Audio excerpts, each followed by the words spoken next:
The Great Happiness. बुद्धं शरणं गच्छामि।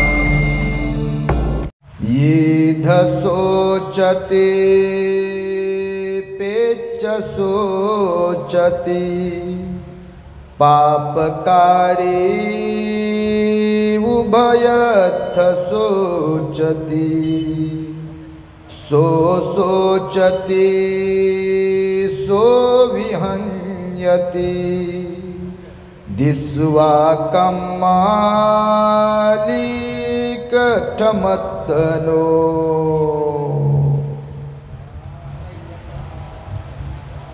संपूर्ण विश्वाला ज्यांनी सुख शांती मानवता तथा दुःख मुक्तीचा आर्य संदेश दिला, असे ते दुःख मुक्तीचे मार्गदाता दुःख मुक्त महामानव महान कारुणिक तथागत भगवान सम्यक संबुद्ध तथागतांनी आपल्या शुद्ध प्रज्ञेतून निर्मिलेला सद्धम्म आणि त्याच सद्धम्माचा गेली 2500 वर्षांपासून सातत्याने अहोरात्र प्रचार आणि प्रसार करणारा पूजनीय भिक्खू संघ या महान आणि सर्वश्रेष्ठ अशा त्रिरत्नांना प्रथमतः त्रिवार अभिवादन करतो, ज्यांच्या महान आणि असीम त्याग प्रभावामुळे आपल्याला जो हा अनमोल असा बुद्ध धम्म लाभला आणि ज्यांच्यामुळे आपल्याला हे एवढे मोठे वैभव प्राप्त झाले, असे महान युग प्रवर्तक भारतीय राज्यघटनेचे शिल्पकार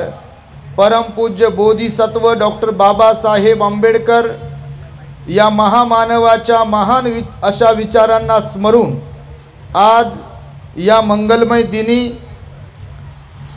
बोधिसत्व विश्वरत्न भारतीय संविधानाचे शिल्पकार परमपूज्य डॉक्टर बाबासाहेब आंबेडकर यांच्या पूर्णाकृती पुतळ्याच्या वर्धापन दिनानिमित्त बौद्ध सर्कल समिती घुग्गुस व नवबौद्ध स्मारक तथा बहुउद्देशीय समिती यांच्या संयुक्त विद्यमाने आज 26 जानेवारी व उद्या 27 जानेवारी 2024 रोजी डॉक्टर बाबासाहेब आंबेडकर स्मारक परिसर घुग्गुस तालुका जिल्हा चंद्रपूर या ठिकाणी या भव्य धम्म संमेलनाचे आयोजन करण्यात आलेले आहे।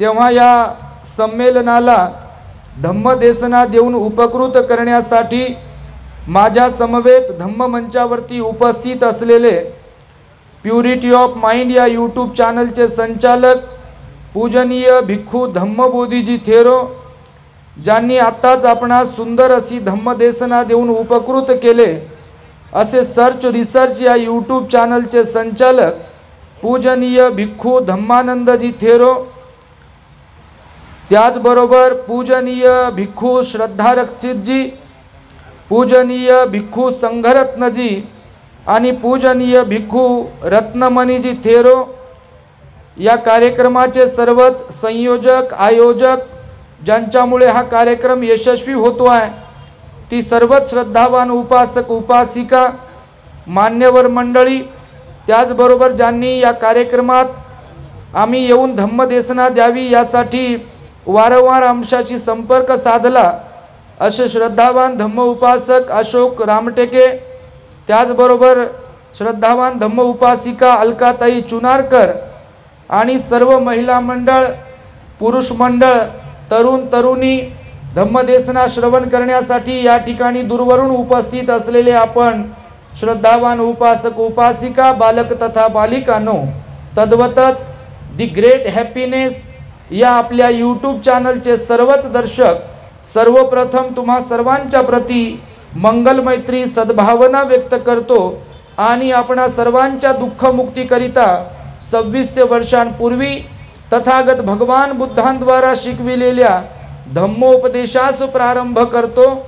आपण सर्वांनी शांत एकाग्र आणि श्रद्धायुक्त चित्ताद्वारे या अनमोल बुद्धवाणीला आपल्या हित सुखाकरिता श्रवण करावे, ग्रहण करावे। बऱ्याच दिवसानंतर या चंद्रपूर जिल्ह्यातील घुग्गुसमध्ये आम्ही आलेलो आहोत। आपणा सर्वांना भेटून पाहून आम्हाला मनस्वी आनंद होतो आहे। आपल्या आम्रपाली बुद्ध विहारामध्ये श्रद्धावान धम्म उपासक उपासिका यांनी अत्यंत सुंदर श्रद्धापूर्वक भोजनदानाची व्यवस्था केली। भिक्खू संघाचा यथोचित सन्मान केला, महान पुण्याचे भागीदारी झाले। त्याबद्दल सर्वप्रथम सर्वच आयोजकांसाठी दानदात्यांसाठी आपण साधुकार देऊन त्यांचं कौतुक करावे आणि टाळ्यांच्या गजरांमध्ये सर्वांचं अभिनंदन करावे। बघा, आज 26 जानेवारी आहे। भारतासाठी आणि प्रत्येक भारतीय नागरिकासाठी हा अत्यंत महत्त्वपूर्ण असा दिवस आहे। खऱ्या अर्थाने भारताला पुढे आणि पुढे घेऊन जाण्यासाठी, एक संघ ठेवण्यासाठी बोधिसत्व डॉक्टर बाबासाहेब आंबेडकर लिखित संविधान बाबासाहेबांनी ते महत्प्रयासाने लिहिले। देशातल्या प्रत्येक व्यक्तीचा, शेवटच्या व्यक्तीचा बाबासाहेबांनी त्यामध्ये विचार केला। देशामध्ये समता, स्वातंत्र्य, बंधुभाव आणि न्याय व्यवस्था कायमस्वरूपी नांदावी, राहावी आणि सर्व देशाचा सर्वांगीण विकास व्हावा यासाठीचा विचार त्या संविधानामध्ये संविधान निर्मात्यांनी केलेला असल्या कारणाने आज देशाने 74वा हा प्रजासत्ताक दिन साजरा करत असताना 75कडे वाटचाल सुरू आहे आणि तरीसुद्धा जगातील सर्वात मोठी लोकशाही म्हणून आज आपल्या देशाकडे पाहिल्या जाते आहे। या सगळ्या गोष्टींचं सर्वस्वी श्रेय जर कुणाला द्यायचं झालं तर ते म्हणजे बोधिसत्व डॉक्टर बाबासाहेब आंबेडकरांना दिले जातं, कारण त्यांनी महत्प्रयासाने ही घटना तयार केलेली आहे। या दिवसाचं आपण औचित्य साधलं आणि आम्हाला इथे बोलावलं, एवढी मोठी जय्यत तयारी केली।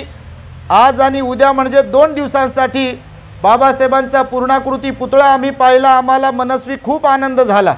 काही ठिकाणी पाहतो आम्ही छोटी छोटी पुतळे आहेत बाबासाहेबांचे, परंतु इथे भव्य दिव्य असा बाबासाहेबांचा हा पुतळा पाहून खरोखर आम्हाला आनंद झाला आणि त्याहीमुळे आपण धन्यवादास पात्र आहात। तर बघा, भगवान बुद्धाचा धम्म जो आहे तो धम्म आहे कर्म सिद्धांतावरती आधारित। आपणा सर्वांना ठाऊक आहे, आपण बुद्ध धम्माचे वाचक असाल, अनेक धम्मदेशना आपण ऐकणाऱ्यांपैकी असाल, पुस्तकं वाचलेली असतील, साहित्य वाचणाऱ्यांपैकी लिहिणाऱ्यांपैकी सुद्धा आपण असाल। भगवान बुद्धांनी आपल्या संपूर्ण हयातीमध्ये म्हणजे 45 वर्षांमध्ये जे जे म्हणून काही शिकवलाय त्यामध्ये त्याचा सार जर आपण पाहिला तर तुम्ही जे वंदनेमध्ये धम्मपालन गाथा ज्याला म्हणता, ती धम्मपालन गाथा म्हणजे बुद्ध धम्माचा सार आहे, बुद्धाचं शासन आहे। कोणी जर विचारलं की भगवंताने काय शिकवलं, कोणतं आचरण करायला शिकवलं, तर 2च ओळींमध्ये आपण सांगू शकता, सब पापस अकरणं कुशलस्य उपसंपदा सचित्त परियोदपनं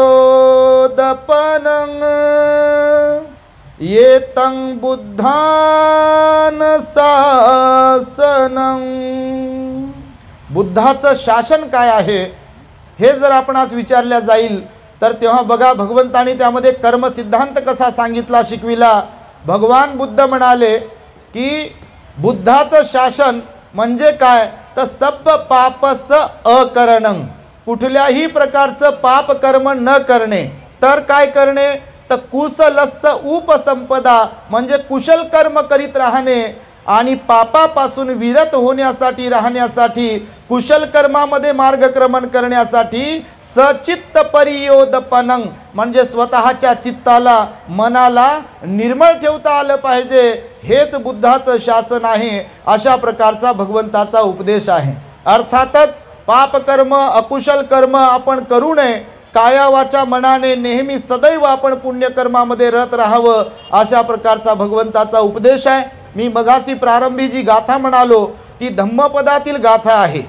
भगवान बुद्ध म्हणाले पाप कर्म करणारी जे कोणते लोक असतील, मग ते संन्यासी असतील, गृहत्यागी असतील, परिव्राजक असतील, भिक्षू असतील, साधू संन्यासी असतील किंवा गृहस्थ असतील, श्रीमंत असतील, गरीब असतील, ज्ञानी असतील, अज्ञानी असतील, शिकली सवरलेली असतील किंवा अशिक्षित असतील, जे कोणी लोक या जगतामध्ये जीवन जगत असताना आपल्या काया वाचा मनाने जर पाप कर्म करत असतील तर भगवान बुद्ध म्हणाले आज ना उद्या, उद्या ना परवा एक वेळ अशी त्यांच्यावरती येते, ती म्हणजे पश्चातापाची। जेव्हा कर्माचं फळ भोगायला मिळते तेव्हा पश्चातापाचे अश्रू गळतात आणि तेव्हा मात्र पळता भुई कमी पडते। त्यामुळे भगवान बुद्धांनी कर्म सिद्धांत आपल्या जीवनामध्ये शिकवलेला आहे। मग तो अंगुलीमालाला शिकवला असेल, पटाचार्याला, किसा गौतमीला, विशाखाला, सुजाताला, ब्राह्मण, क्षत्रिय, वैश्य आणि शूद्रांना जे म्हणून काही शिकवलाय तो कर्म सिद्धांत शिकवलेला आहे। भगवान म्हणाले की ज्याप्रमाणे एखाद्या शेतकऱ्याने आपल्या जमिनीमध्ये ज्या कोणत्या प्रकारचं बीज पेरलं असेल तर या जगात अशी कोणतीही शक्ती नाही आहे की ते बीज पेरल्या गेल्यानंतर त्याच्यामध्ये कोणती तरी शक्ती बदल करेल। ज्याप्रमाणे गहू पेरल्या जाईल तर गहूच उगवेल, ज्वारी पेरल्या जाईल तर ज्वारीच उगवेल, संत्री लावली तर संत्रीच येईल, सफरचंद लावले तर सफरचंदच येतील, त्याच्यात बदल कोणीच करू शकत नाही। ज्याप्रमाणे निसर्गामध्ये आपोआप बदल होत नाही, अगदी कर्म सिद्धांताचं सुद्धा तसंच आहे। ज्या कोणत्या व्यक्तीकडून आपल्या काया वाचा मनाने जे कोणतं कर्म घडेल त्याचा विपाक मात्र भगवान बुद्ध म्हणाले प्रत्येकाला भोगावा लागेल। स्वतः भगवान बुद्धांच्या बाबतीमध्ये सुद्धा कर्म सिद्धांत सारखाच आहे। भगवान बुद्धांच्यावर जेव्हा देवदत्ताने दगड सोडला, नालागिरी हत्ती सोडला, स्त्रियांचं लांछन लावलं, अतिसार झाला, भगवंतालाही त्रास होत होता शारीरिक, तेव्हा भगवंताला विचारलं गेलं भगवान आपण तर सम्यक संबुद्ध आहात, लोक विचार करतील वरवर करणी, तर आपल्यालाही त्रास झाला, आपल्याला लांछन लावल्या गेलं, आपल्यावरती देवदत्ताने दगड मारण्याचा प्रयत्न केला, जरी तो दगड लागला नाही पूर्ण पण त्या दगडाचा तुकडा तुमच्या पायावरती येऊन पडला, तुमच्या पायाचंही रक्त निघालं, नालागिरी हत्ती पण तुमच्यावरती सोडला जीवे मारण्याच्या हेतूने, हे सुद्धा तुमच्या सोबत घडलं जसं सर्वसामान्यांबरोबर घडते, याचं कोणतं काय कारण आहे? तर भगवान बुद्धांनी सांगितलेलं आहे की हे सुद्धा पूर्व कर्म आहे। बुद्ध जरी असेल, कोणी अरहत जरी असेल किंवा बोधिसत्व किंवा सर्वसामान्य लोक जरी असतील, कोणीही इथे असेल, जो व्यक्ती आपल्या जीवनामध्ये जर कर्म ज्या प्रकारचे करेल त्यांना आज ना उद्या, उद्या ना परवा त्याचा परिणाम भोगायला लागेल। ज्याप्रमाणे सगळ्या झाडांना एकाच वेळेमध्ये फळं येत नाहीत, जसं आंब्याचं झाड लावलं तर त्याची मर्यादा वेगळी आहे, त्याची लिमिट वेगळी आहे, त्याला फळं कधी यायचे ते। नारळाची झाडं लावले तर त्याची मर्यादा वेगळी आहे, गहू पेरला त्याची मर्यादा वेगळी आहे, त्याला फळं कधी यायचे, फुलं कधी कोणत्या झाडाला यायचे। ज्याप्रमाणे एकदाच फळं फुलं सगळ्या झाडांना येत नाहीत निसर्गातल्या, अगदी कर्मसिद्धांत भगवान म्हणाले असाच आहे। एकदा भगवान बुद्ध आपले श्रावस्तीमध्ये राहत होते बघा, श्रावस्तीमध्ये राहत असताना भगवान बुद्धांना एका व्यक्तीने विचारले की भगवान या जगतातील सर्व लोक समान का नाहीत, एक स्वभाववाले आहेत का? तुमच्यात बसलेले तरी आहेत का? इथे नसलेले तरी एक स्वभाववाले आहेत का? कोणत्याही जाती धर्माचे असो किंवा एखाद्या घरची जरी लोक असतील, एक स्वभाववाले आहेत का? तुमची मुलं एकाच स्वभाववाले असतात काय? बापा एखादं लय हुशार असते आणि एखादं कामातून गेलेलं असते, तुमचं नाही बापा, तुमचे पोरं तर लय चांगले असतील, पण कोणाकोणाचे पोरं, कोणाकोणाचे म्हणजे काय, खरं पाहिलं तर सगळ्यांचेच पोरं हो नाकी नऊ आणतात बऱ्याच मायबापाच्या, अपवाद वगळता। मायबाप कधी कधी खूप चांगले असतात परंतु पोरांकडे लक्ष न दिल्यामुळे ते कधी बिघडतात, तर नंतर मग पश्चाताप होतो आणि पश्चातापाचे अश्रू गाळणारे या जगतामध्ये अनेक मायबाप आहेत। म्हणून भगवान बुद्धांनी सांगितलं की ज्ञानाला आचरणाची जोड असेल तर तो व्यक्तीच स्वतःसह इतरांचा विचार करू शकतो। केवळ ज्ञान पुरेसं नाही आहे, तर आचरण सुद्धा अत्यंत महत्त्वाचं आहे। आपल्या देशाचा विचार केला, जगाचा विचार केला तर ज्ञानीवंत इथे भरपूर लोक आहेत, अनेक अनेक प्रकारचं ज्ञान आहे, कोणकोणत्या डिग्र्या घेतलेली लोक आहेत, मोठमोठ्या पोस्टवरती असलेली पदावरती असलेली लोक आहेत, परंतु सगळीच लोक ज्ञानी आहेत असं आपण म्हणू शकत नाही. कधी कधी आपण पाहतो आपल्या आजूबाजूला की फार प्रसिद्ध आहेत, ज्ञानी आहेत, पंडित आहेत, तेही लोक कधी कधी चुकतात किंवा अनेक लोकांचं अहित करतात. आणि त्यामुळे भगवान बुद्ध म्हणाले आणि बाबासाहेबांनी सुद्धा सांगितलेलं आहे की शिक्षण हे वाघिणीचं दूध नक्कीच आहे. जो पिल तो गुरगुरल्याशिवाय राहणार नाही, हे जरी सत्य असले तरी शिक्षण ही दुधारी तलवार आहे. त्या शिक्षणाला, ज्ञानाला शिलाची जोड जर नसेल तर एक शिकलेला माणूस स्वतःसह कुटुंबाचं, समाजाचं आणि कधी कधी देशालाही बर्बाद करण्यासाठी कारणीभूत ठरू शकतो. आणि मला वाटतं आपल्या देशामध्ये काही काही लोक त्यापैकीच आहेत, शिकले सवरलेले आहेत, मोठमोठे आहेत, परंतु आपल्या ज्ञानाचा, धनाचा, पांडित्याचा उपयोग देशाला देशोधडीला लावण्यासाठी करताय. हे याची देही याची डोळा आपला देश पाहत आहे, परंतु कोणी कोणाला बोलायला तयार नाही. मांजराच्या गळ्यात घंटा बांधावी कोणी, हा प्रश्न लोकांच्या समोर उभा आहे. बघा सगळीकडे सर्वत्र लोकांना दिसते की काय होते, याच्यावर उपाय काय आहे, पण लोक म्हणतात बापा मी जर नादी लागलो तर मला संपवतील, म्हणून मी चुपन तूही चुपन चालू द्या. मग अशी देशामध्ये परिस्थिती आहे. आणि त्यामुळे कर्मसिद्धांताच्या संदर्भामध्ये एका व्यक्तीसोबत भगवंताचा आपल्या संवाद झाला. त्या व्यक्तीने भगवंताला विचारलं, भगवान सगळे लोक सारखे का नाहीत? त्यावर भगवंताने सांगितलं की बघा, तो व्यक्ती म्हणे की भगवान तुम्ही तर महाकारुणिक आहात, तुम्ही तर तथागत आहात, सम्यक संबुद्ध आहात. तुमच्यासारखा गुरु शिकवण्यासाठी असेल तर सगळ्याच लोकांना निर्वाण प्राप्त झालं पाहिजे, सगळेच लोक दुःखमुक्त झाले पाहिजे, सगळेच लोक तुमच्यासारखे बनले पाहिजे. तर भगवान बुद्ध स्मित हास्य करतात आणि त्याला म्हणतात की बघ, जरी मी बुद्ध असलो, शिकवणारा मी जरी असलो, उपदेश करणारा मी जरी असलो, तरी सुद्धा मात्र मी शिकवतोय ते कोणी, कधी, कसं, किती घ्यायचं आहे हे कोणावर अवलंबून आहे? त्या शिकणाऱ्यावरती अवलंबून आहे. भगवान बुद्ध त्याला म्हणाले की तू अगोदर राजगृहाला राहत होता, आता श्रावस्तीमध्ये राहतो, बरोबर आहे.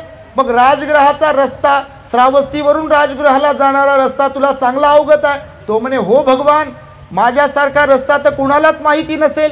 मला रात्रीला अंधारामध्ये जरी कोणी सांगितलं की श्रावस्तीवरून राजगिरीला जा किंवा राजगिरीवरून श्रावस्तीला या, तर मी बिलकुल काळाकुट्ट अंधारामध्ये सुद्धा त्या रस्त्याने जाऊ शकतो न चुकता. तर भगवान म्हणाले की ज्या अर्थी तुला चांगल्या प्रकारे रस्त्याची माहिती आहे, तर तुला कोणी विचारणारे लोक पण असतील तुला माहिती असल्या कारणाने. म्हणजे ज्यांना कुणाला श्रावस्तीहून राजगिरीला जायचं आहे किंवा राजगिरीहून श्रावस्तीला यायचं आहे, तर तुला विचारत असतील कधी कधी लोक तुला माहिती असल्या कारणाने की कसं रस्त्यानं जायचं श्रावस्तीला, राजगिरीला, कुठून उजवीकडे वळायचं, कुठून डावीकडे वळायचं, किंवा किती अंतर लागेल, किती वेळ लागेल वगैरे वगैरे. तर तो म्हणतो हो भगवान, मला विचारणारे भरपूर लोक असतात की श्रावस्तीला कसं जायचं किंवा राजगिरीला कसं जायचं. मग त्यावर तुम्ही ज्यांना ज्यांना सांगितलं ते लोक बरोबर त्याच रस्त्याने पोहोचतात का ठराविक ठिकाणी? तर तो म्हणतो भगवान, हे मात्र मला निश्चित सांगता येणार नाही की मी ज्यांना ज्यांना वाट दावली आहे, सांगितली आहे, तो प्रत्येक जण तिथे तसा पोहोचला की नाही याची मी शाश्वती गॅरंटी घेऊ शकत नाही. भगवान म्हणाले का? कारण भगवान, रस्ता सांगण्याचं काम नक्कीच माझं आहे, मला तो रस्ता अवगत आहे, त्या रस्त्यात मधले खाचखळगे मला माहिती आहे, कुठून कुठे वळायचं वगैरे सगळं मला माहिती आहे. पण ज्यांना मी सांगतो ते नक्की त्याच मी सांगितलेल्या रस्त्याने जातील की भलतीकडेच भरकटतील, हे कुणावर अवलंबून आहे? त्या वाटसरूवर अवलंबून आहे. तर तो म्हणतो की भगवान, त्यांचं निश्चित नाही सांगता येत.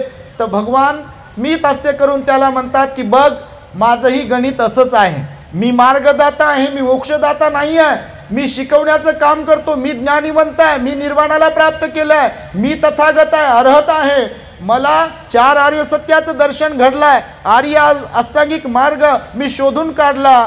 परंतु जरी मी म्हणजे बुद्ध म्हणून शिकवणारा जरी असलो तरी सुद्धा सगळेच लोक निर्वाणाला जातीलच, सगळेच लोक दुःखमुक्त होतीलच, सगळे श्रोतापन्न सकृतागामी अनागामी होतीलच. याची मात्र मी शाश्वती घेऊ शकत नाही. बरोबर की नाही? घेऊ शकत नाहीत का?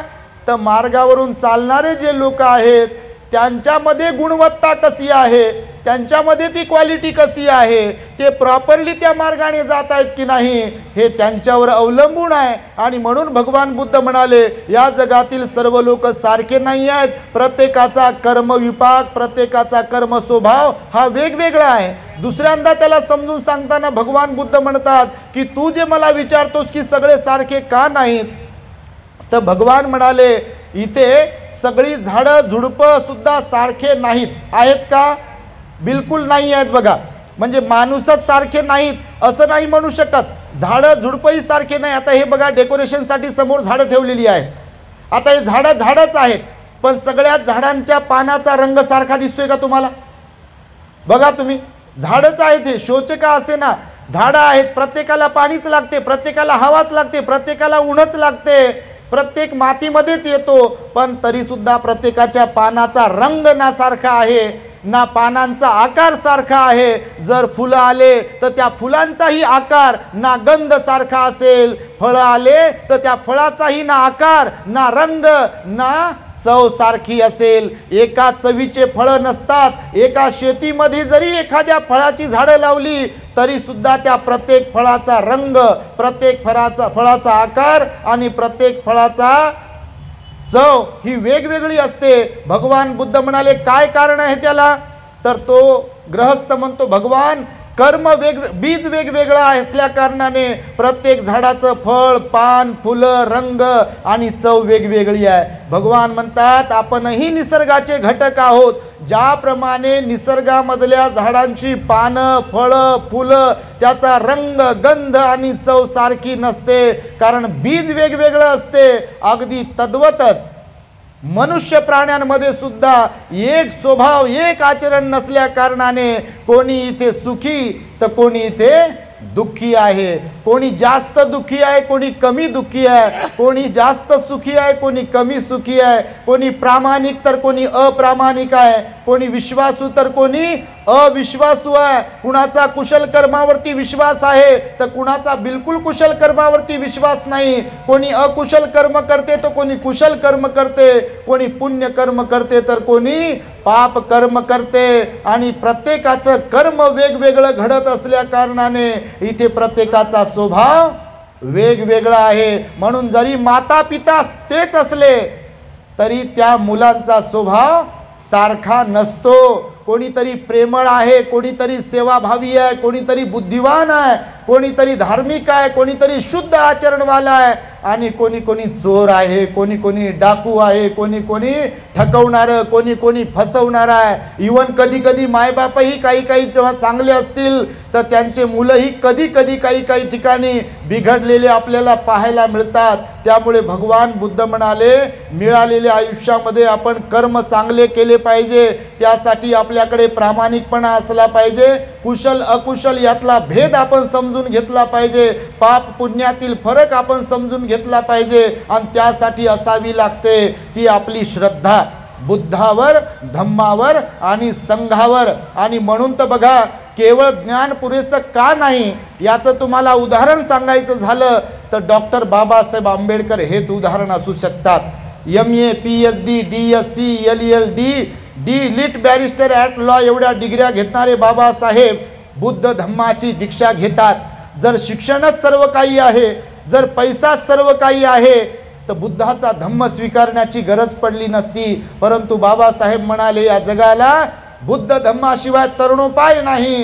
कारण बुद्धाच्या शिकवणुकीमध्येच नीतिमत्ता आहे, बुद्धाच्या शिकवणुकीमध्ये सदाचार आहे, बुद्धाच्या शिकवणुकीमध्ये सील आहे. आणि त्यामुळे भगवंताने काया वाचा मनावरती संयम ठेवावा ही शिकवण या जगताला दिली असल्या कारणाने बाबासाहेबांनी तो बुद्धाचा धम्म आपल्याला दिला. म्हणून आपण पुण्यकर्मामध्ये रत राहिलं पाहिजे, पाप कर्मापासून दूर गेलं पाहिजे. जर आपल्याकडून पाप कर्म घडत राहील तर भगवान बुद्ध म्हणाले जेव्हा पापाचं फळ भोगायला लागेल तेव्हा त्याचा प्रचंड प्रचंड त्रास होतो आणि तेव्हा मात्र कोणतंही उपाय कौशल्य आपल्या जवळ तिथे नसतं, कारण एकदा वेळ निघून गेल्यावर आपण काहीही करू शकत नाही. हा निसर्गाचा नियम आहे. भगवंताच्या काळात बघा, आपले भगवान राजगृहाला राहत होते. एकदा वेळुवन दान दिलं होतं. कालची जी पौष पौर्णिमा आहे ना, त्या पौष पौर्णिमेला भगवान बुद्धाला सर्वप्रथम मिळालेलं दान कोणतं? वेळुवनाचं दान होतं. ज्ञानप्राप्तीच्या नंतर काही दिवसानंतर राजा बिंबिसाराच्या निमंत्रणावरून भगवान बुद्ध राजगिरीला गेले होते आणि राजगिरीला जेव्हा आपले भगवान गेले तेव्हा राजा बिंबिसाराने भगवान बुद्धांना वेळुवनाचं दान दिलं होतं. तुम्ही आजही बुद्धगयेकडे कधी गेलात तर ते वेळुवन आजही तिकडे आहे. तो राजगिरी पर्वत आजही तिकडे आहे, ज्या पर्वतावरती भगवान बुद्ध राहिले. तो परिसर अत्यंत पावन आहे. तिकडे पॉझिटिव्ह एनर्जी आहे. तुम्ही जर कधी गेलात, आम्ही दरवर्षी जातो, नेहमी जातो बुद्धगयेच्या टूरवरती, तेव्हा तिथे अनुभवतो. तिथे गेल्यानंतर मनुष्याला बघा असं एक वेगळंच फील होते की इथे बुद्ध आहेत असं फील होते बघा. आता तो श्रद्धेचा भाव आहे प्रत्येकाला फील होत नाही, कारण जगातले काही लोक असतात बघा, ध्यानाला गेले तर तिथून पळून येणारे. आता घुगुसमध्ये तुमच्यापेक्षा जास्त लोक नसतील का बाप्पा? असतील ना, तर कोणी ती डस्ट झाली तीच साफ करत घरी बसले असते. भगवान बुद्धांनी मनातली डस्ट साफ करायला सांगितलं, पण कोणी काळी सगळीकडे डस्ट. मी येत होतो, पाहिलं बाप्पा झाडे काळे, घरे काळे, सगळं काळच काळं. मी म्हटलं बाप्पा काऊन काळं? तर भंतेजी म्हणे इकडे खदानी आहेत म्हणे कोळशाच्या, आणि ते कोळशाची डस्ट निघते सगळीकडे जाते, म्हणून घरं क्लीन करावी लागतात, सगळीकडे डस्ट असते. मी म्हटलं बरं झालं मला आठवण करून दिली. भगवान बुद्ध म्हणाले या बाह्य रूपाला स्वच्छ करण्यासाठी, बाह्य रूपावरती साचलेली जमा झालेली डस्ट, धूळ, मळ आपल्याला साबणाद्वारे, शॅम्पूद्वारे किंवा अजून काही वापरून स्वच्छ करता येते आणि केल्या जाते. जसं बाह्य रूपाला स्वच्छ केल्या जाते, भगवान बुद्ध म्हणाले त्याही पेक्षा अधिक महत्त्वाचं आहे आपल्या आतल्या रूपाला, अंतर मनाला स्वच्छ करता आलं पाहिजे, तर जीवनामध्ये सुख, शांती, समाधान नांदू शकते. वरतून काळे आहोत की गोरे आहोत हे फारसं महत्त्वाचं नाही आहे. आपण किती ज्ञानी आहोत हेही फारसं महत्त्वाचं नाही आहे. आपण कोणत्या जाती धर्माचे आहोत हेही फारसं महत्त्वाचं नाही आहे. आपल्या मनाचा स्वभाव कसा आहे, मनाची निर्मळता आहे की मनाचा गढूळपणा आहे, हे मात्र अत्यंत महत्त्वाचं आहे. आणि त्यामुळे भगवान बुद्धांनी धम्माचं आचरण करायला शिकवलं, शील सदाचाराचं आचरण करायला शिकवलं. तर मग भगवान त्या वेळुवनामध्ये जेव्हा राहत होते, त्या वेळुवनाच्या बाजूलाच बघा चुंद सुकारिक नावाचा एक व्यक्ती राहत होता. डुकराला मारणारा आणि त्याचा व्यवसाय करणारा, मांसाचा व्यवसाय करणारा होता. अनेक वर्षांपर्यंत अगदी निष्ठुरपणे बिलकुल त्याने डुकरांना मारलं, त्यांचं मांस विक्रीचं काम केलं. आणि तो व्यक्ती एकदा मरणांतिक वेदना भोगत होता. त्याची वाचा बसली, त्याला ऐकायला येत नव्हतं, त्याचे गुडघ्यांचे जॉईंट कामातून गेले, त्याचे हात कामातून गेले, त्याला खाता येत नव्हतं, बसता येत नव्हतं, झोपता येत नव्हतं. तो गुडघ्यावरती बसूनच असा त्या डुकरासारखा, म्हणजे प्राण्यांसारखा, जसं बाळ चार पायावर चालते रांगते तसाच तो रांगत होता. बोलत नव्हता. त्याचा आवाज असा, जसा डुक्कर ओरडल्यानंतर आवाज येतो तसा त्याचा आवाज झाला होता. गावामध्ये सगळीकडे चर्चा झाली, भगवंतापर्यंत चर्चा गेली. आणि भगवान बुद्धांनी मग ही गाथा बोलली, जे की मी आता गाथा बोललो सुरुवातीला प्रारंभीला. तर भगवान बुद्धाने ती गाथा बोलून उपदेश केला की जीवनामध्ये जे कोणी लोक पाप कर्म करतील, ते कोणीही असो, तर त्या लोकांच्या वाट्याला एक दिवस संताप आणि शोक आल्याशिवाय राहत नाही. आणि जेव्हा मरणांतिक वेदना होतील तेव्हा वेळ निघून गेलेली असते बघा. आणि म्हणून मी नेहमी सांगतो, तुम्ही पाहत असाल जगतातील मरणारे लोक, तुम्ही जर कधी पाहिले असेल कुणाचं मरण, तर सर्वात जास्त लोक प्रसन्न चित्ताने मरतात की अप्रसन्न चित्ताने मरतात? डोळे फाडून मरणारांची, आवाज गरगर गरगर गरगर करत करत मरणारांची संख्या जास्त आहे की एकदम शांत डोळे मिटलेत आणि मृत्यूला कारणीभूत ठरलेत, कोणाची संख्या जास्त आहे? बाप्पा तुमच्याकडे करतात की नाही माहिती नाही. लोक सांगतात भंतेजी जीवच जात नव्हता हो. खाटेवरून खाली घेत होतो, खालून खाटेवर घेत होतो, हात धान्यात बुडवत होतो, कपाटाच्या चाब्या देत होतो, तिजोरीच्या चाब्या हातात देत होतो, दूध पाजवत होतो, पोरगी दाखवली, नात दाखवली, पोरगा दाखवला, काय काय दाखवलं तरी काही पाहत नव्हते आणि तसा जीव गेला म्हणते. जाते जीव असा, खरंच जाते बघा. ज्या चाब्यांमध्ये जीव राहते, शेतात जीव, घरात जीव, कपड्यात जीव, दागिन्यात जीव, मी माझं म्हणत म्हणत म्हणत टपकन बटन दबते. ज्याला मी माझं म्हणत होते ते इथंच राहते. माझं तुमचं सगळ्यांचंच बाप्पा.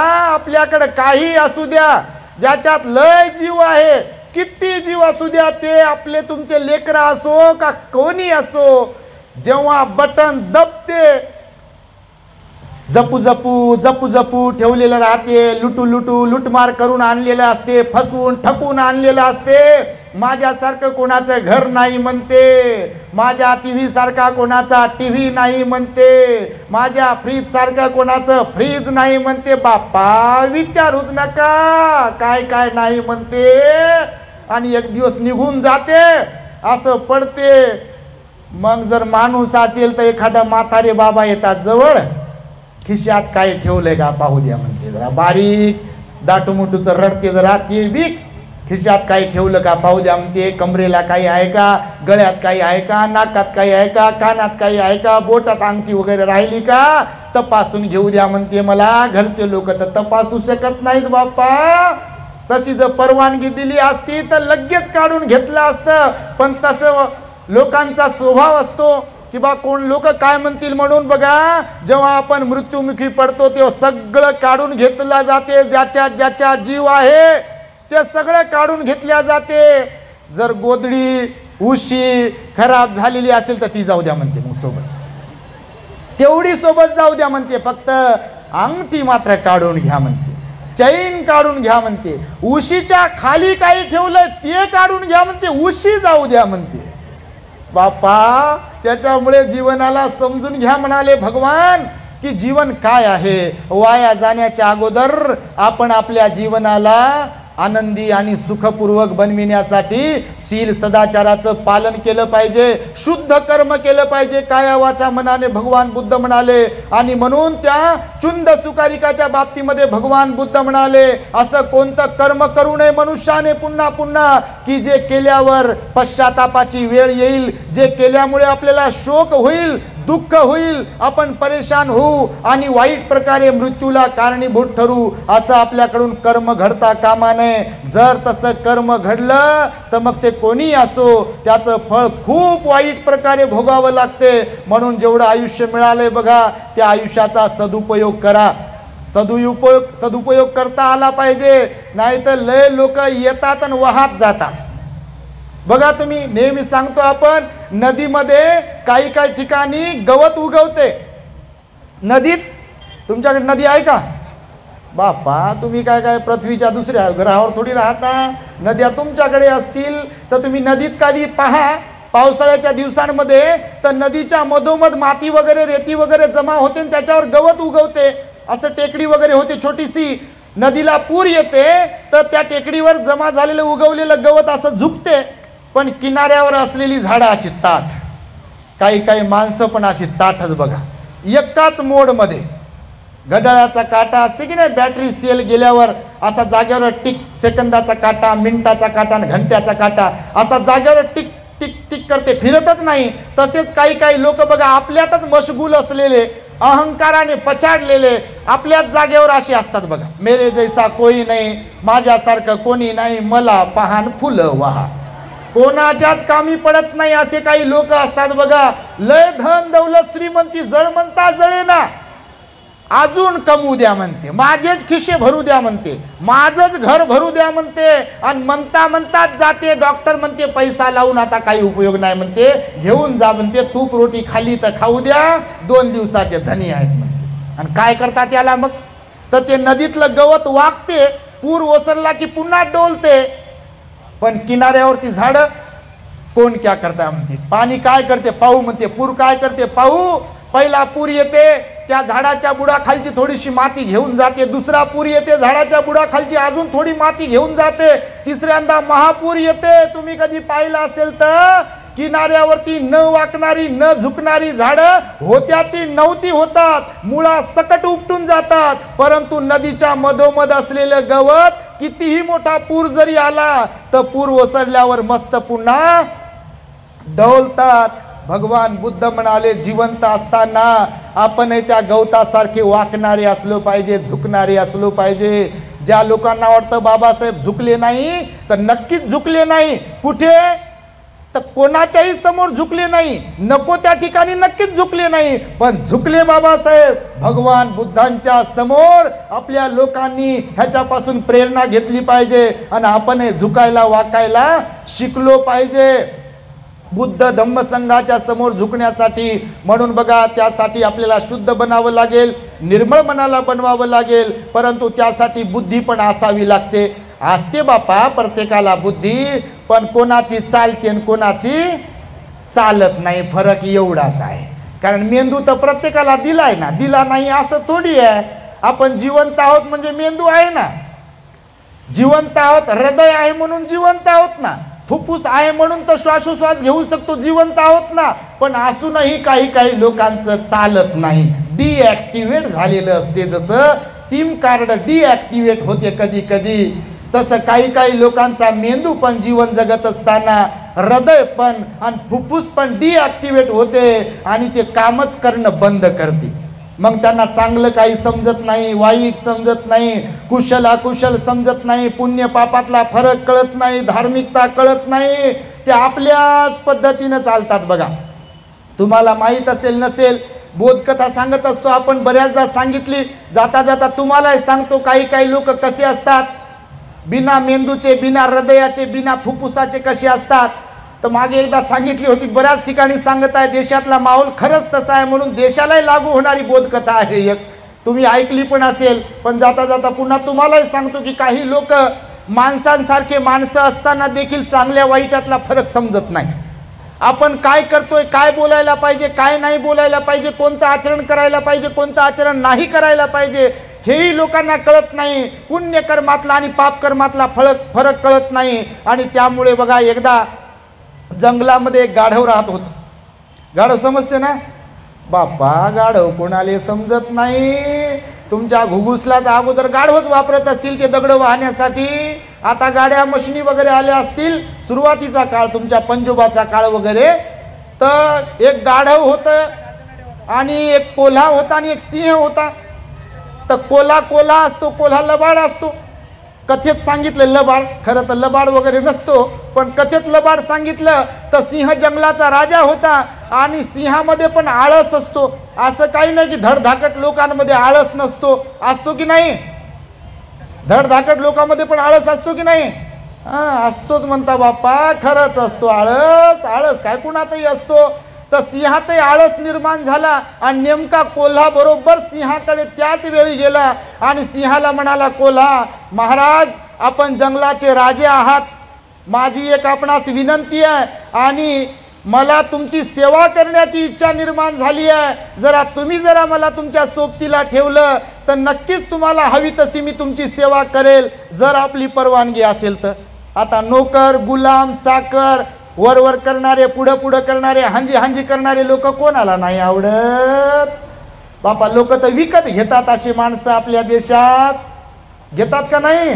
तुमच्याकडे घेतात का नाही माहित नाही बापा, तुम्ही नाही, पण काही काही लोक असे असतात, विकल्या जातात, बिकाऊ लोक. तर तो कोल्हा गेला सिंहाकडे आणि महाराज मला इच्छा आहे तुमची सेवा करण्याची, जरा तुमच्या सोबत मला ठेवा.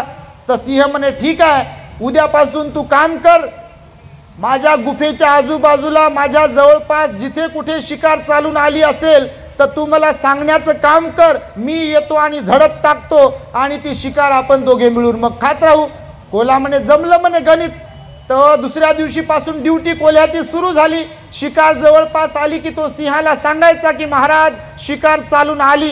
सिंह गुफेतून बाहेर यायचा, त्या शिकारीवर डल्ला मारायचा, झडप मारायचा आणि सिंहाला मनसोक्त जेवढं खाता येईल तेवढं खायचं आणि उरलेलं थकबाकी राहिलेली शिळं राहिलेलं कोल्हा खायचा. तर असंच एकदा झालं. सगळे प्राणी घाबरू घाबरू पळत होते. कोल्ह्याच्या हाताला लागलं गाढव. कोण लागलं? गाढव हाताला लागलं, कोल्ह्याच्या हाताला लागलं. मी सापडलं त्याला.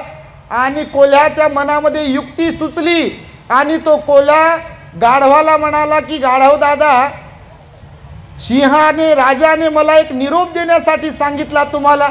तर गाढव लयच खुश झालं. गाढव म्हणे कोणता निरोप दिला राजाने माझ्यासाठी? तर कोल्हा त्या गाढवाला म्हणे की गाढव दादा, सिंहाने मला ही गोष्ट बोलून दाखवली, मी तुलाच बोलून दाखवतो. सिंह म्हणे एक दिवसासाठी का होईना मला गाढवाला राजा झालेलं पाहायचं. बापा, असं कोणाला बोलून दाखवल्यावर लोक काय नाही करत. पाहतोय आपण काय नाही करू शकत लोक. तर आमिष दाखवल्यावर लोक काय नाही करत. खरंच काहीही करू शकतात. त्या गाढवाला कोल्ह्याने आमिष दाखवलं की सिंहाची इच्छा आहे की गाढवाला राजा बनवायचा आहे. तर गाढव खुश झाला आणि सिंहाकडे येण्यासाठी तयार झाला. आता तयार झाला तर निघाले कोल्हा आणि गाढव सिंहाच्या जवळ गेले. सिंह दडूनच बसला होता. सिंहाच्या जवळपास गेल्यावर काही अंतर चालत गेल्यावर गाढवाच्या मनात डाऊट आला, शंका आली की असं काय सुचलं असेल राजाला, जंगलाच्या सिंहाला, की मला राजा बनवायचं. याच्यात काहीतरी गडबड असू शकते, म्हणून आपण सावध राहिलेलं बरं, असा विचार गाढवाच्या मनात आला. परंतु एकीकडे लोभही होता की बा जर राजा बनवलं खरंच तर माझ्यासारखा भाग्यवान दुसरा कोण असू शकतो. लालच मनात घुसली एकदा, लोभ मनामध्ये शिरला की माणसाला काही दिसत नाही, काही समजत नाही. जसं मागे मी सांगितली कुत्र्याची कथा. कुत्र्याला भाकरी भेटली, कुत्रं गावाच्या बाहेर तोंडातली भाकरी घेऊन पळालं, नाल्यावर जाऊन उभं राहिलं. नाल्याच्या खालून पाणी होतं, ते पाणी थांबलेलं होतं. त्या पाण्यात कुत्र्याने पाहिलं, दुसरा एक कुत्रा त्याला दिसला तोंडात भाकरी असलेला. याच्या मनात लोभ निर्माण झाला, आपली तर आपल्याकडे आहेच आहे, पण जे पाण्यात दिसते त्याच्या तोंडातली मिळाली तर बरं होईल. म्हणून हे भुंकण्यासाठी जसं तोंड उघडलं यानं, जसंही तोंड उघडलं याच्या तोंडात होती ती खाली पडली. म्हणून भगवान बुद्ध म्हणाले लोभ मोठा डेंजर असते, घातक असते. त्याचं फळ जेव्हा भोगण्याची वेळ येईल तेव्हा वेळ निघून गेलेली असते. म्हणून गाढवाच्या मनात लोभही निर्माण झाला आणि भीती निर्माण झाली. पण भीतीच्या समोर लोभ विजयी होत होता की त्यांना वाटलं होऊ द्या बापा, काय होते ते पाहू, पण राजा तरी बनू. पण घाबरत घाबरत सावध होतानाच तो गेला. सिंह तयारच होता. सिंहानं मारली झडप. गाढव अगोदर होतं सावध. गाढवानं सावध असल्या कारणाने सिंह बरोबर झडप मारू शकला नाही. सिंहाने झडप मारता मारता गाढव सावध असल्यामुळे ते धूम ठोकून पळालं. सिंहाची झडप अर्धवटच त्याच्यावर पडली आणि सिंहाच्या हातात गाढवाचे कान आले. गाढव धूम ठोकून पळालं. गाढव पुढन कोल्ह माग, गाढव पुढन कोल्ह माग. अर थांब थांब म्हणता म्हणता ते गेलं जंगलामध्ये.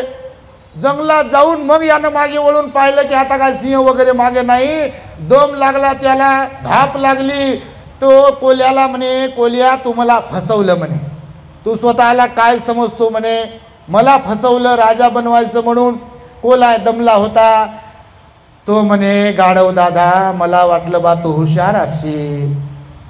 ते म्हणे हुशार असशील म्हणजे तू समजून तर घे की राजाने तुझे कानच का तोडले, जिवे मारले का तुला?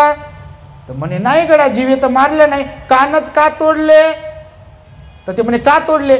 तर राजाची इच्छा आहे तुला राजा बनवायची गाढवाला, पण राजा जर बनवायचे तर राज्याभिषेक करावा लागेल आणि राज्याभिषेक करताना राज मुकुट डोक्यावर चढवावा लागतो आणि राज मुकुट डोक्यावर चढवताना तुझे कानामध्ये आड येऊ नये म्हणून तुझे कान तोडले.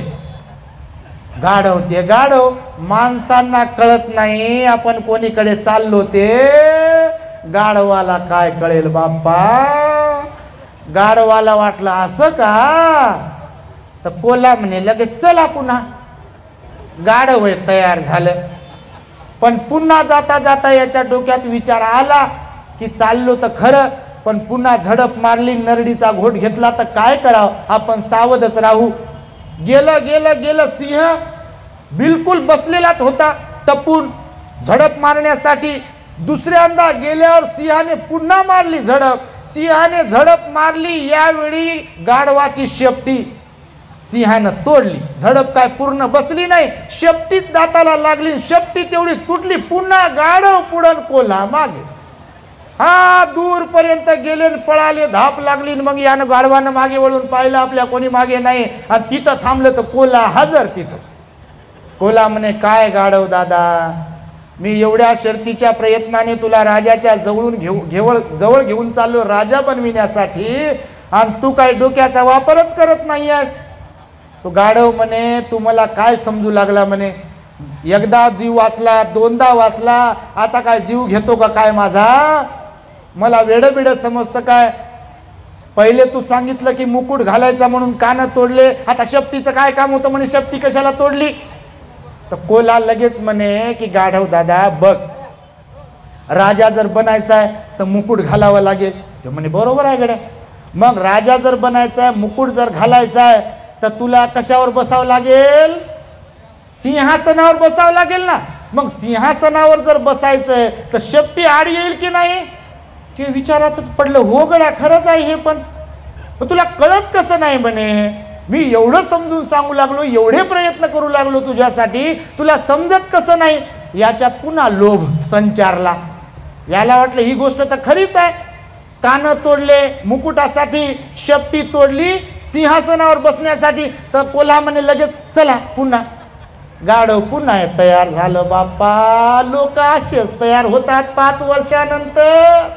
तुम्ही नाही बापा, तुम्ही तर लय हुशार, लय चांगले हुगूसवाले. काही लोकांची गोष्ट चालली, तुम्ही नाही. मनावर घेऊ नका एवढं बारीक तोंड करून, कोणत्याही जाती धर्माचे असाल तर. मग गेलं ना गाढव तिसऱ्यांदा. पण आता तिसऱ्यांदा गेल्यावर सिंह ते सिंहच, राजा तो राजाच असतो, राजा काहीही करू शकतो. आणि त्यामुळे तिसऱ्यांदा सिंहाला यश आलं. सिंहानं झडप मारली, गाढवाच्या नरडीचा घोट घेतला, गाढव खाली धारा तीर्थ पडलं, मेलं. आणि सिंहाने कोल्ह्याला सांगितलं की बघ आता कोल्ह्या, तू एक काम कर, याची कातडी वगैरे काढून बाजूला कर, मी जातो गुफेत, मस्त आलिशान बसतो, थोडीशी झोप घेतो, तू या गाढवाचा मेंदू, याचं हृदय आणि याचं फुफ्फुस तेवढं काढून माझ्यासाठी आण, आणि तुला काय ताव मारायचा आहे किती, तो मनसोक्त ताव मार. आता कोल्हा हुशारच होता, राजासोबत राहू राहू हुशार झालं. बापा, ज्याच्या सोबत राहिले लोक तसेच होतात. चोराच्या सोबत राहिलं की चोरच होतील, पंडितासोबत राहिल्यावर, ज्ञानीवंतासोबत राहिल्यावर ज्ञानी होतील, सज्जनांबरोबर राहिलं तर सज्जन होतील, आणि दुराचारींबरोबर राहिल्यावर दुराचारी होतील. म्हणून तर भगवान बुद्धांनी बघा महामंगल सूक्त शिकवत असताना पहिल्याच गाथेमध्ये शिकवलं, भगवान बुद्धांनी संगतीचा परिणाम होत असतो. असेवनाच बालानं पंडितानांच सेवना, पूजाच पूजनीयानं येतं मंगलमुत्तमं. भगवान म्हणाले, असेवनाच बालानं, मूर्खांची संगती करू नये, शहाण्यांची, पंडितांची, ज्ञानीवंतांची, सज्जनांची संगती करावी. जर सज्जन कोणी मिळालं नाही तर एकट्याने राहावं या जगतामध्ये, पण वाईटांच्या संगतीमध्ये राहता कामा नये, कारण संगतीचा परिणाम होतो. म्हणून आयुर्वेदामध्ये लिंबावरच्या गुळालाच महत्व आहे जास्त. का तर स्वतः तर कडवटपणा असतोच असतो, पण लिंबावरती जर ते आलेला असेल गुळवेल तर त्या लिंबाचा कडवटपणा त्याच्यात उतरतो, म्हणून ते भारी गुणकारी असते. काय लिंबावरचा गुळवेल. म्हणून हे गाढव जेव्हा गेलं तिथे झडप मारली, सिंहाकडून मेलं, कोल्ह्याने विचार केला की सिंहाला वाटते मीच हुशार आहे, कोल्हा म्हणे मी हुशारी दाखवतो. कोल्ह्याने मेंदू खाऊन घेतला. कोणाचा? गाढवाचा. हृदय आणि फुफ्फुस घेऊन गेला कोणाकडे? राजाकडे. आणि राजाला त्याने दाखवलं की महाराज हे हृदय आणि हे फुफ्फुस. पण सिंह म्हणे, राजा म्हणे अरे मेंदू कुठे आहे? तर कोल्हा म्हणे महाराज लहान तोंडी मोठा घास, तुम्ही राजा आहात, तुम्ही ज्ञानीवंत आहात, मला सांगा तुमच्याकडे पहिल्यांदा तो गाढव आला, तुम्ही त्याचे कान तोडले तरी ते दुसऱ्यांदा आलं, दुसऱ्यांदा आल्यावर त्याची शेपटी तोडली तरी ते तिसऱ्यांदा आलं. ज्याला पहिल्यांदा आपलं नुकसान झालेलं कळत नाही, दुसऱ्यांदा आपलं नुकसान झालेलं कळत नाही, तो तिसऱ्यांदा येऊ शकतो. अशा प्राण्याला मेंदू तरी असेल काय याचा तुम्हाला ज्ञान कसं नसेल महाराज? असे कसे तुम्ही राजे? सिंहाने खाली मान घातली म्हणाला तो हा बरोबर आहे म्हणे, ज्याला मेंदूच नाही तोच आपलं नुकसान झालं तरी दुसऱ्यांदा आणि तिसऱ्यांदा सुद्धा मरण्यासाठी तयार होतो. आणि म्हणून मी सांगतोय या जगातही असेच काही लोक आहेत की त्यांना चांगलं काय वाईट काय कळत नाही, पुण्य काय पाप काय हे कळत नाही, कुशल काय अकुशल काय हे कळत नाही, आपण कोणत्या मार्गाने चालतोय कोणत्या मार्गाने चालायला पाहिजे हे कळत नाही, आपण कसं बोलतोय काय बोलायला पाहिजे काय नाही बोलायला पाहिजे हे कळत नाही, आपण कोणाची मित्रता करतो कोणाची करायला नाही पाहिजे हे कळत नाही. अशा लोकांना मेंदू असेल का? असेल का? नाहीच म्हणता बापान, खरंच नसेल ना हो. म्हणून तर जगातले बहुसंख्य लोक आपल्या बुद्धीचा वापर करत नाहीत, ज्ञानी असून सुद्धा अज्ञानी सारखं राहतात. म्हणून भगवान बुद्धांनी सांगितलं की केवळ ज्ञान पुरेसं नाही आहे, ज्ञानाबरोबर शुद्ध आचरण जर असेल तरच एखादी व्यक्ती स्वतःसह इतरांचा विचार करू शकते, म्हणजे भलं करू शकते. म्हणून तुमच्या घुग्गुसमध्ये आज आम्हाला या धम्म संमेलनासाठी बोलावलं. आपल्यामध्ये सगळ्या जाती धर्माची लोक बसलेली आहेत, मान्यवर मंडळी बसलेली आहेत. भगवान बुद्धाचा विचार हा सार्वजनिक आहे. बुद्धाचा धम्म काही संप्रदाय नाही आहे, बुद्धाचा धम्म बुद्धाचा विचार काही लिमिटेड नाही आहे. भगवान बुद्धांनी मानवी मनाला निर्मळ करण्यासाठीचं तत्वज्ञान शिकवलं आहे. आणि निश्चितपणे तुम्ही या धम्म संमेलनाच्या माध्यमातून मनाला निर्मळ करण्याचा संदेश घेऊन जाल अशी अपेक्षा व्यक्त करतो. आयोजकांनी आम्हा भिक्खू संघाला एवढ्या दूरवरून बोलावलं, आमचा यथोचित सन्मान केला, आम्हाला धम्मदान देण्याची ही संधी प्राप्त करून दिली, त्याबद्दल पुनश्च एकदा सर्वांच्या प्रती विशेष मंगल मैत्री व्यक्त करतो. आणि वेळेच्या अभावी माझ्या शब्दांना मी इथे पूर्ण विराम देतो. भवतु सब मंगलम रक्षन्तु सब देवता सब बुद्धानुभावेन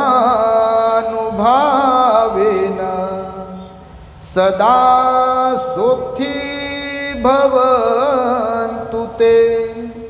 भवतु सब मंगलम रक्षन्तु सब देवता सब धम्मानुभावेन सदा सुखी भवन्तु ते. भवतु सब मंगलम रक्षन्तु सब देवता सब संघानुभावेन सदा सुखी भवन्तु ते.